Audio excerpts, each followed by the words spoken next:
Bonjour à tous et bienvenue sur notre chaîne. Aujourd'hui, je vais parler de quelques points qui sont très importants. Et sans plus tarder, je vais parler d'abord de l'apprentissage et d'une chose que je regrette réellement parce que avant, quand on était gamin, vraiment on avait beaucoup de temps pour apprendre beaucoup de choses, plusieurs connaissances, mais malheureusement on perdait notre temps à ne rien faire. Pourquoi j'ai dit qu'on avait le temps? Parce que quand on était au primary school et high school, école primaire et école secondaire, on avait chaque fois les vacances. On les appelait les grandes vacances. Ça durait souvent 2 mois. Et pendant les 2 mois, on passait nos 2 mois à s'amuser, juste en jouant. Et parfois, bien sûr, on partait dans d'autres villes et tout. Mais quand même, on n'apprenait rien. On n'apprenait rien. Pour le moment, je trouve que ça serait très important si on avait appris beaucoup de choses. Par exemple, maintenant, on a besoin d'apprendre plusieurs connaissances comme les langues. Par exemple, l'anglais. Si on voulait apprendre l'anglais, l'espagnol, l'italien et autres. Mais pour le moment, ça devient encore plus difficile d'apprendre à cet âge. Alors qu'en ce moment-là, on avait le temps. Si au moins on pouvait prendre un mois d'apprentissage, un mois de vacances, ça pourrait nous aider. Pour l'instant, on serait un peu libre, on serait pas libre bien sûr, mais avancé dans l'apprentissage. On pourrait apprendre autre chose. On se focalise encore sur la langue parce que je me demande si pour chaque vacances, je pouvais apprendre au moins une langue ou si je pouvais apprendre, apprendre 2 langues dans la durée de toutes les vacances que j'avais. Maintenant, je serai un peu en avance. Et pas seulement les langues, il y a des applications, des logiciels, d'autres compétences. Bien sûr, j'ai appris beaucoup de choses. J'ai des souvenirs qui sont très chers pour moi, mais quand même, l'apprentissage est très important. Mais aussi, s'il y a des grands frères, des grandes sœurs qui ont des petits frères qui sont encore à l'école secondaire ou primaire, ils peuvent déjà leur pousser à apprendre. Parce que quand on est encore aussi à l'école primaire, on n'a pas ce courage-là, on n'a pas l'idée d'apprendre. On ne sait pas qu'est-ce que l'avenir nous réservera, comment sera le futur. Mais les grands frères et les grandes sœurs qui ont déjà l'expérience peuvent déjà dire à leurs frères qu'ils peuvent apprendre parce qu'eux, ils sont passés dans ça et ils trouvent déjà que c'est une chose qui est très importante d'apprendre en avance. Parce que tu peux progresser des 4 ans pendant 4 mois, mais tu peux aussi progresser des 4 mois pendant 4 ans. Donc, tout se joue sur la façon dont tu apprends et la rapidité aussi. C'est pourquoi les grands frères, les grandes sœurs, soyez des mentors pour vos petits frères. Et c'est très important d'apprendre. Mais aussi, je voulais parler d'un autre point qui est les bonnes questions. Chacun a 24 heures par jour. Chacun a 24 heures par jour. On nous dit toujours 8 heures de travail, 8 heures de loisirs, 8 heures de repos.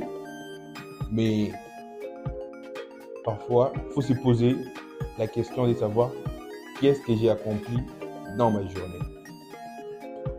Est-ce que j'ai totalisé les 8 heures de travail? Le travail peut être aussi pour nous, les étudiants, ça peut être l'école. Est-ce que j'ai totalisé les 8 heures de repos? Je me suis reposé. Est-ce que j'ai totalisé les 8 heures de loisirs? Bien sûr, parfois, il faut maintenant gérer. Ça ne veut pas dire que réellement, tu vas faire 8 heures de loisirs. Non, il faut bien ranger, il faut avoir le temps pour aller marcher, se promener. Ça fait aussi du bien à notre santé mentale. C'est très important aussi. Mais il faut se poser ce genre de questions chaque fin de la journée. Qu'est-ce que j'ai fait d'important dans ma journée? Parce que parfois, tu te rends compte que tu n'as même pas totalisé les 8 heures de travail. Tu n'as même pas totalisé les 8 heures de repos. Parce que peut-être tu t'es endormi tard. Mais aussi, tu te rends compte que tu ne t'es même pas amusé. Maintenant, tu as raté même les 3 choses qui sont comme la base. Alors, c'est pourquoi il faut se poser des bonnes questions. Qu'est-ce que j'ai fait d'important dans cette journée? Parce que parfois, tu termines une semaine ou un mois sans rien faire d'important. Mais il y a toujours des pensées dans ta tête qui disent que, oh, après un mois ou dans cette année, ça sera tellement différent que l'année passée. Mais qu'est-ce que tu fais maintenant pour que ça puisse être différent? Qu'est-ce que tu as fait aujourd'hui? Tu termines tes journées juste sur des réseaux. Bien sûr, il faut apprendre sur des réseaux.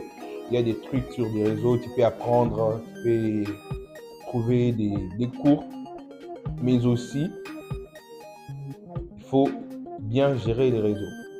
Alors, il faut avoir un plan.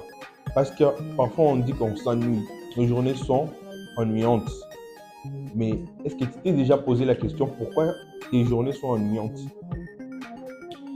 Peut-être que tu n'as pas de plan. Tu te réveilles les matins, tu n'as pas de plan. Tu passes toute une journée à la maison sans rien faire. Quand les soirs, tu dis que la journée était ennuyante, tu ne sais pas quoi faire et tout. Mais tu n'avais pas de plan. Tu n'avais pas de plan, donc la journée devrait être ennuyante. Mais pose-toi la question si, au moins tu te fixes 3 programmes quand tu te réveilles. Ou le soir, avant de dormir, tu dis demain, je vais faire 1 heure pour la révision de mes cours, 1 heure de promenade, peut-être 1 heure d'apprentissage d'une nouvelle chose, ou 1 heure d'apprentissage d'une langue, 1 heure d'apprentissage d'un logiciel, d'une application, une compétence et tout. Et après, si tu donnes seulement 3 heures, un programme qui va durer 3 heures ou 4 heures, après ça, tu vas te sentir que quand même tu as accompli quelque chose dans ta vie. Donc, il faut se poser de bonnes questions. Tes journées sont ennuyantes parce que tu n'as même pas de programme. Alors, essaie au moins de programmer tes journées, de planifier tes journées. Mais aussi, je voulais parler de l'objectif. L'objectif, il faut avoir l'objectif.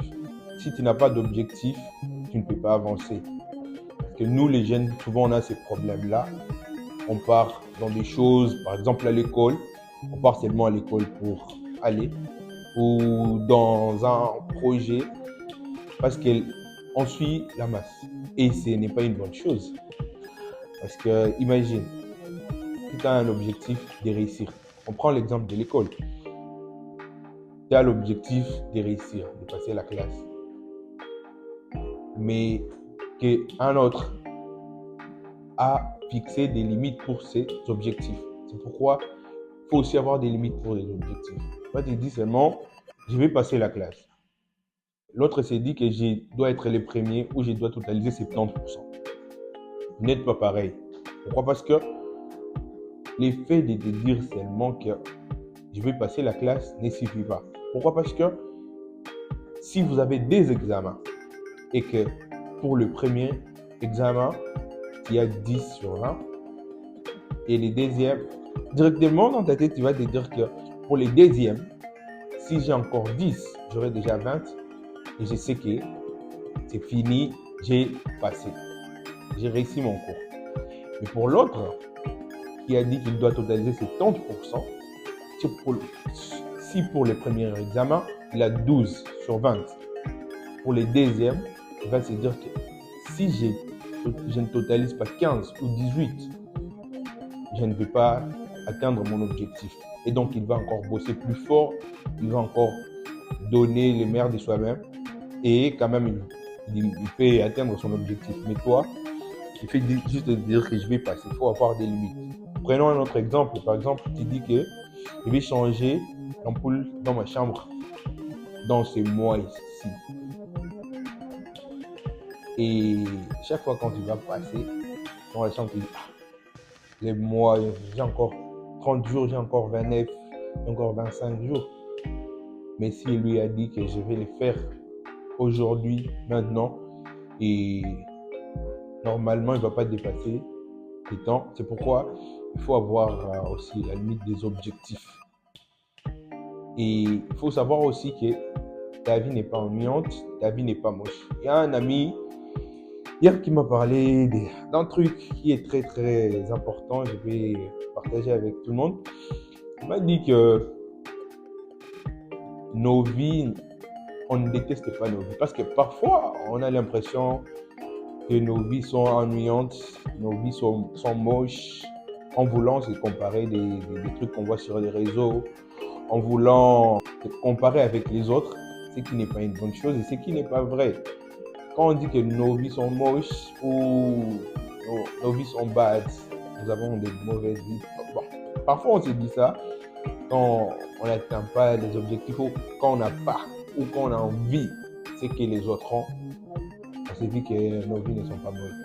Maintenant, ce que l'ami m'a dit, il m'a dit qu'on ne déteste pas nos vies. Parce que si réellement on détestait nos vies, on pouvait avoir la capacité de se suicider, comme les autres le font. Donc tous ces gens qui se suicident, donc, c'est eux qui haïssent leur vie. Mais nous, c'est juste qu'on se met des trucs dans la tête. On se dit que on se gave, si je peux le dire, on se gave des besoins. On dit j'ai besoin de ça, j'ai besoin de ça. Peut-être le mois passé ou l'année passée, tu vivais normalement, tu n'avais pas tout ce que tu veux avoir. Mais maintenant, tu commences à te donner plus de besoins que ce que tu as. Je ne dis pas qu'il ne faut pas rêver grand. Je ne dis pas qu'il ne faut pas avoir des objectifs. Je ne dis pas qu'il ne faut pas risquer ou essayer. Mais quand même, parfois, en regardant la vie des autres, on commence à penser que nos vies ne sont pas meilleures. Alors que ce n'est pas vrai. Nos vies sont aussi meilleures. Il faut seulement savoir ranger ta vie. Il faut savoir qu'il y a un temps pour tout. Il faut savoir aussi que s'il est là, c'est qu'il a fait quelque chose. Il faut savoir toujours que si quelqu'un a quelque chose de plus que toi, c'est qu'il a fait une chose de plus que toi. Dans quel sens? Parfois, quand on était, je prends encore l'exemple de l'école, quand on était à l'école et qu'il y avait quelqu'un qui était premier de la classe, parfois on disait que c'est un tricheur ou c'est pas grave si je veux, moi aussi je peux être premier, mais c'est juste que quand je suis embrayé, c'est juste des excuses. Mais je peux vous donner mon exemple quand j'étais en quatrième. J'avais une période, j'avais fait une mauvaise période et je voulais me surpasser. Je disais d'ailleurs que j'aimerais être premier ou parmi les 5 premiers. Alors, j'ai commencé à bosser, à fournir plus d'efforts. Mais arrivé à un moment, j'ai vu que c'était pas réellement facile. Toutes les choses que j'avais, toutes les choses qui m'occupaient, toutes les choses qui étaient pour moi des distractions et tout, j'ai vu que ce n'était pas réellement facile. Ce n'était pas vraiment facile. Et à la fin de la période, je n'étais pas premier, je n'étais pas parmi les 5 premiers, j'étais 9e. Et c'est quand j'ai compris que les premiers, si les premiers, c'est qu'il a fait quelque chose de plus que ce que le deuxième a fait. Si quelqu'un a une chose, c'est qu'il a perdu son temps. Il a sacrifié son temps, il a sacrifié plusieurs choses, plusieurs besoins, plusieurs distractions et qu'il a pris son temps d'apprendre, de bosser. Et je ne veux pas dire que quand même je ne peux pas arriver à être premier, mais c'est juste que si j'allais fournir plus d'efforts, peut-être que je pourrais être premier, mais c'est juste que j'étais encore dans plusieurs distractions. C'est juste un exemple. Je vous montre qu'il faut savoir si quelqu'un a quelque chose de plus que toi et qu'il a fait quelque chose de plus que toi. Il faut avoir ça dans sa conscience. Ne pas dire que c'est la chance, c'est facile. Souvent quand on dit ça, c'est parce qu'on n'a pas encore essayé. Il faut essayer, puis tu vas voir. Il faut essayer et tu verras que c'est pas aussi facile. C'est pourquoi il faut bosser pour ce que tu veux avoir. Mais il faut aussi savoir que nos vies ne sont pas moches. C'est juste qu'on se donne plus d'envie de ce que les autres ont. Et c'est leur période. Peut-être que toi, tu veux accélérer ou tu veux sauter les étapes. Il y a une chose qu'on appelle adaptation hédonique. L'adaptation hédonique, c'est un aspect psychologique qui parle de comment l'homme s'adapte dans des situations mauvaises ou bonnes Et quand il s'adapte, il revient encore sur sa normalité, la normalité des choses. Et souvent, on pense que quand j'aurai ce qu'il a, je serai plus heureux. Quand j'aurai ça, je serai comme ça. C'est ce qu'on pense avant de l'atteindre. Mais en réalité, c'est pas vrai. Parce que il y a une petite phrase qui dit que tu auras beau aimer une belle vie, mais si tu n'aimes pas la tienne, tu ne trouveras jamais ce que tu aimes. Il y a une phrase qui dit, tu auras beau aimer une belle vie, mais si tu n'aimes pas la tienne, tu ne trouveras jamais ce que tu cherches. Donc, tu peux aimer un truc, tu peux vouloir atteindre un objectif, mais si tu ne kiffes pas le processus, si tu n'aimes pas ce que tu es en train de traverser, parce que si quelqu'un est heureux pour ce qu'il a, c'est parce qu'à un moment donné, il a manqué. Mais parfois, on est un peu pressé, on veut atteindre les sommets sans passer par un schéma.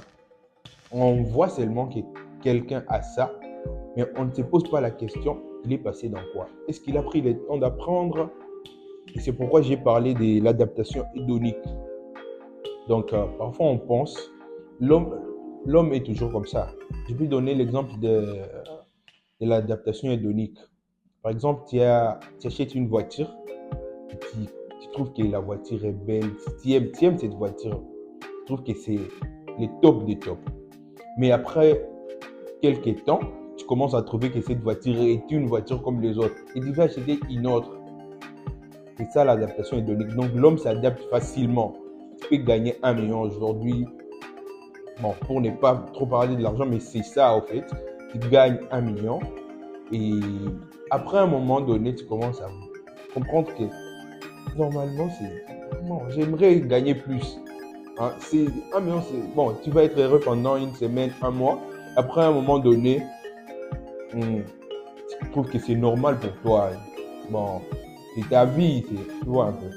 C'est ça l'adaptation hédonique. Alors, et il y a des gens qui pensent que c'est dans l'objectif ou dans les résultats qu'il y a le bonheur.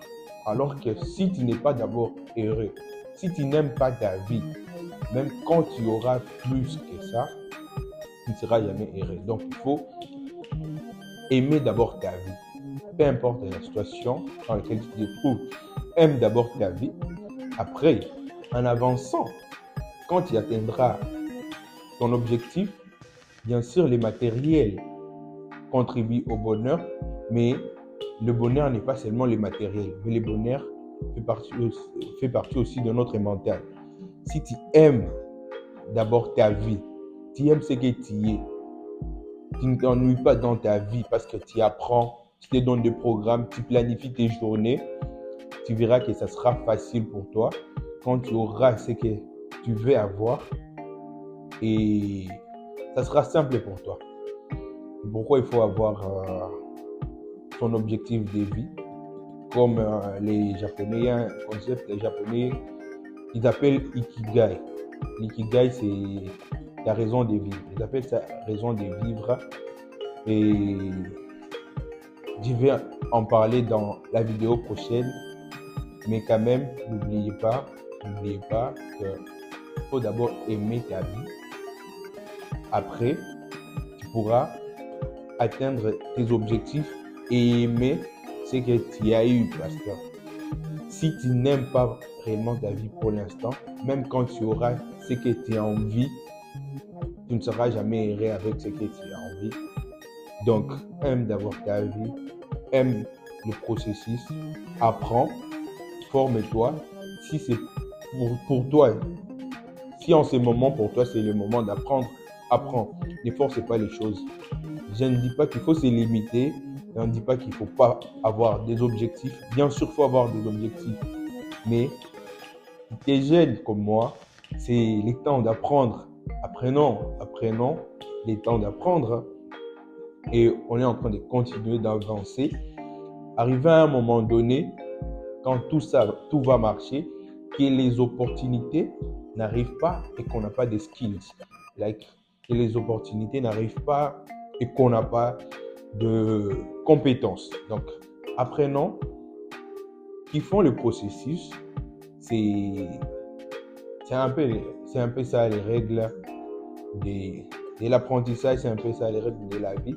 Aimons ce que nous avons et ensuite, on pourra aimer ce qu'on a envie, on pourra aimer les résultats, on pourra enjoyer nos résultats. C'était juste ça. Merci d'avoir regardé jusqu'à la fin. Rendez-vous dans la prochaine vidéo. À plus.